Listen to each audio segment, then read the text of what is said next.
I'm Derek O'Brien, a member of the second largest opposition party in parliament, the second largest with 35 MPs, 22 in the Lok Sabha, 13 in the Rajya Sabha. The chairperson of our party is Mamta Banerjee. She's a lady for over 4 decades.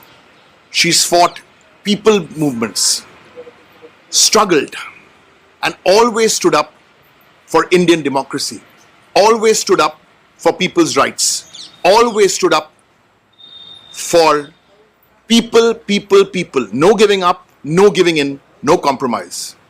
Over the next 18 days, all of us on behalf of the All India Trinamool Congress will be fighting to save Indian democracy, and I dare say so will other opposition parties as well.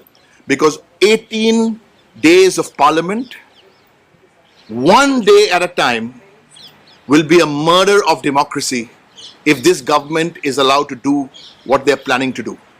This is no rhetoric. Let me give you the facts.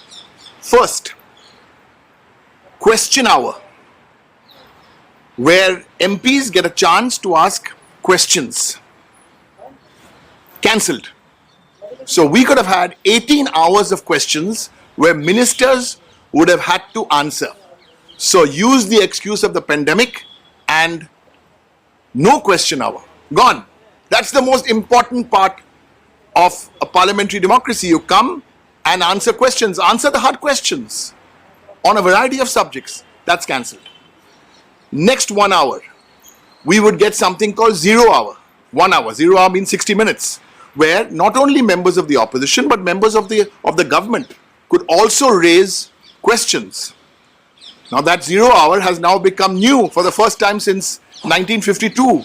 It has become 0 half an hour, only 30 minutes. I would assume 15 minutes would go for the ruling party MP. So the opposition will get 15 minutes every day in a 4-hour day to raise these questions in either house. Number 3. Listen to these statistics. Before the pandemic, normal parliament would work for 30 hours a week. Each of the 2 houses would work for 30 hours a week. Now, it's still about 28 hours a week, but all the opposition time has been taken away. We want to send out these messages every day because I really don't know how much time we'll get to speak in parliament. The messages have to go to the young people of India. The message has to go to like-minded people in India who think like we're thinking, to people of India who want to save democracy, and not only to the people of India. This message must go to everyone in Asia who believes in democracy, to everyone in the United States of America or North America or Australia, to every country in Europe who believes in democracy. This is a cry out loud from Indian Parliament. Indian democracy, we've been seeing this from 2014, is under serious threat. And this time, more than ever, much more than ever. We have many tools in parliament.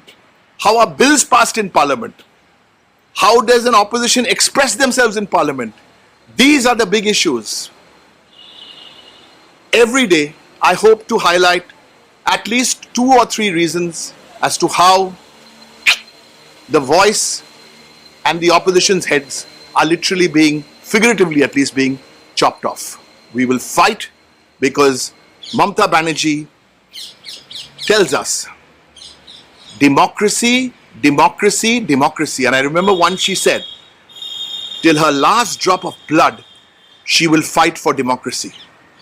Our MPs in Lok Sabha, our MPs in Rajya Sabha will fight the good fight. Please join us every day on these videos. Thanks for watching.